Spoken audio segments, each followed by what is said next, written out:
She was only 16, a top student at one of Chicago's most elite private schools.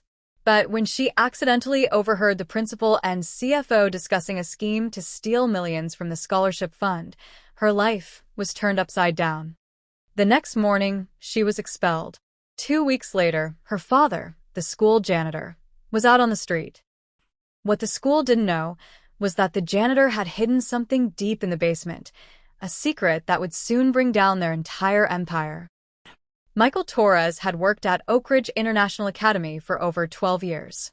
Originally from Honduras, now a proud U.S. citizen, he lived a quiet, honest life.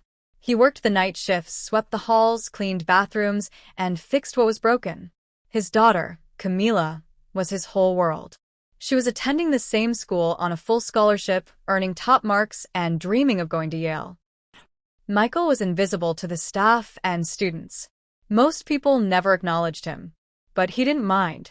As long as his daughter was safe and thriving, nothing else mattered. Camila was brilliant. One evening, while staying late to prep for a debate, she walked past the admin conference room and overheard something suspicious. Principal Everett and CFO Diana Marks were arguing. She heard the words, "We need to move the scholarship funds offshore before the next audit." Camila instinctively pulled out her phone and recorded 47 seconds of their conversation. That night, a staff member conducted a random locker search and confiscated her phone. By morning, she was called into the office and expelled for violating the school's electronic policy and breaching administrative privacy. Michael was summoned to collect her belongings. When he questioned the decision, he was also terminated. No explanation. No severance. No pension. Within weeks, they were living in a cheap motel. Michael applied for jobs, but his name had been blacklisted. His pension had been temporarily frozen for review.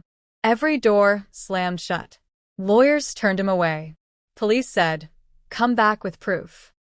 Camila sank into depression. Michael withdrew into silence. But inside, something began to burn.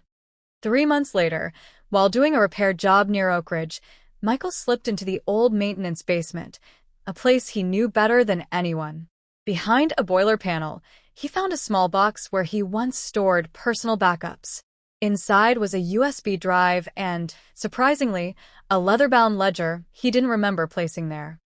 That ledger held everything. Asterisk names of fake scholarship students. Asterisk ghost employees drawing salaries.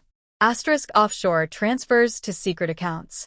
Asterisk payments to inspectors and officials. This wasn't a mistake. It was organized crime. And now Michael had all the proof. He reached out to Gabriel, a former Oak Ridge student, now working in cybersecurity. Together, they encrypted the data, made backups, and planned a quiet strike. Michael anonymously sent the evidence to Asterisk ProPublica. Asterisk the New York Times. Asterisk IRS Whistleblower Office. Asterisk the Chicago Tribune. He also mailed a hard copy to a former EdCore executive who had recently resigned over ethical disagreements. 10 days later, the headlines erupted. Janitor uncovers $42 million fraud at private school. Everett was arrested at the airport trying to flee. Diana Marks was caught deleting files from the cloud. The IRS confirmed large-scale embezzlement. The FBI raided EdCore headquarters. The company's stock plummeted. The CEO resigned in disgrace. Still, no one knew who the whistleblower was. 1 year later, a new nonprofit launched in Chicago, the Camila Torres Education Fund. Its goal: to provide scholarships to children of janitors, drivers, cooks, and other hardworking families. The first anonymous donation? $3.2 million, the exact reward given by the IRS to successful whistleblowers. Today, Michael works in a quiet bookstore in Vermont.